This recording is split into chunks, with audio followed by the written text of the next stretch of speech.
Imagine a corporate client hands you a formal check for $50,000 to close a major supply deal.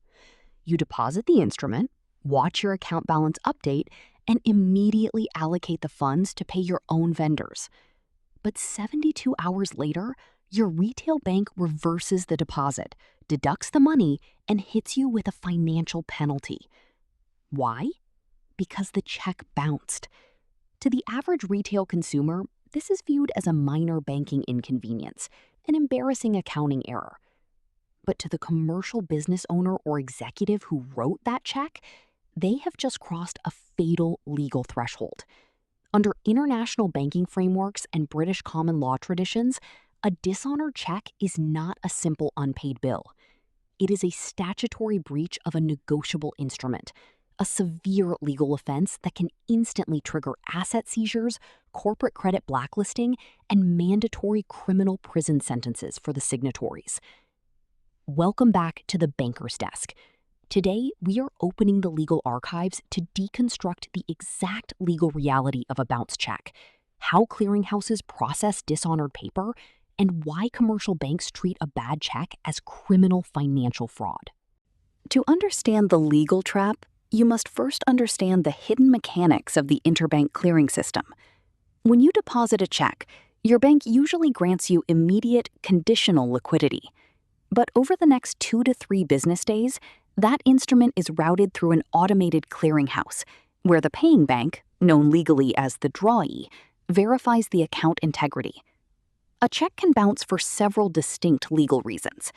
The most common, of course, is non-sufficient funds, or NSF, meaning the account lacks the liquidity to cover the draft.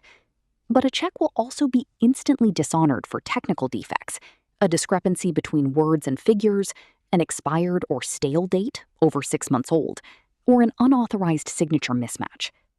Furthermore, if the issuer actively calls their bank and issues a stop payment order, known legally as countermanding, after taking delivery of goods or services, the clearinghouse halts the transaction immediately. Regardless of the technical reason, the paying bank rejects the instrument and issues a formal, physically stamped document called a return memo or dishonor memorandum. At this exact second, that piece of paper transforms from a commercial payment into critical forensic evidence of a legal default. Civil debt versus criminal offense. In standard business law, if a client fails to pay an invoice, it is purely a civil contract dispute. You must hire lawyers, file a lawsuit, prove the debt exists, and undergo years of draining civil litigation just to secure a court order. But a check is governed by the law of negotiable instruments. By signing a check, the issuer creates an absolute, unconditional legal promise to pay. Under statutory corporate frameworks globally, from the UK Bills of Exchange Act to South Asian banking laws, bouncing a check fundamentally shifts the burden of proof. In most legal jurisdictions, issuing a dishonored check carries a statutory presumption of mens rea, a guilty mind. The law assumes that when you wrote the check, you intentionally planned to deceive the creditor and cheat the commercial system. Because it is classified as a statutory or criminal offense, the creditor is no longer trapped in civil court. They can bypass standard litigation and file an immediate criminal complaint, which can lead to non-bailable arrest warrants, frozen bank accounts, and statutory fines that are up to double the check's original value. The Statutory Notice Period. However, the banking legal system does not send an executive to prison overnight. It enforces a strict protocol of due process, known as the Notice of Demand. Once a check bounces, the creditor's legal counsel must issue a formal written demand notice to the issuer, typically within 15 to 30 days of receiving the dishonor memo from the bank. This letter demands that the issuer pay the full cash amount within a mandatory statutory grace period, usually 15 days. This grace period is the ultimate tipping point. If the company pays the funds within those 15 days, the criminal liability is completely extinguished. It is treated as a resolved commercial error. But this is where thousands of over-leveraged business owners make a fatal mistake. They ignore the legal notice, hoping to stall for time. The second that statutory 15-day clock expires without payment, the legal trap snaps shut. The criminal cause of action officially matures, and the judicial process becomes mandatory and irreversible. The CIB blacklist and cross-default clauses.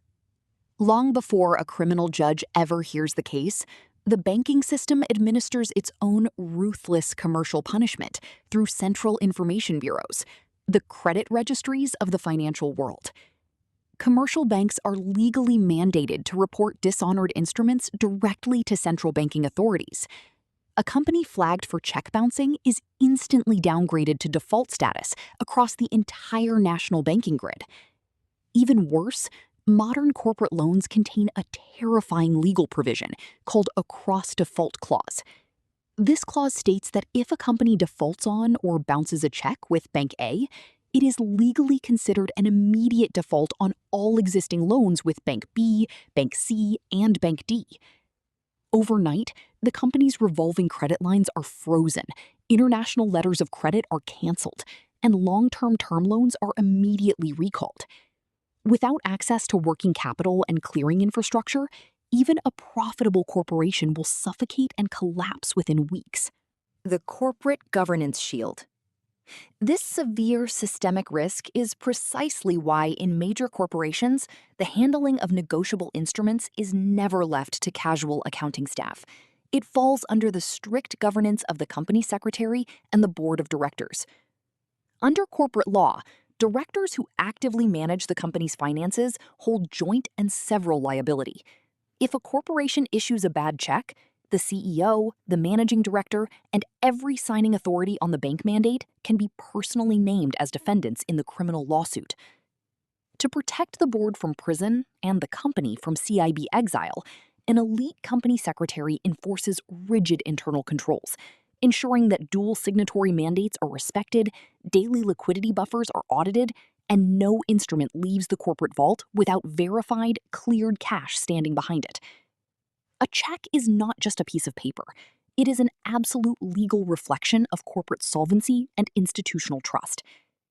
If you want to master the legal frameworks, banking mechanics, and governance strategies that protect billion-dollar institutions, make sure you subscribe to The Banker's Desk. Leave your thoughts in the comments below, and I will see you in the boardroom next week.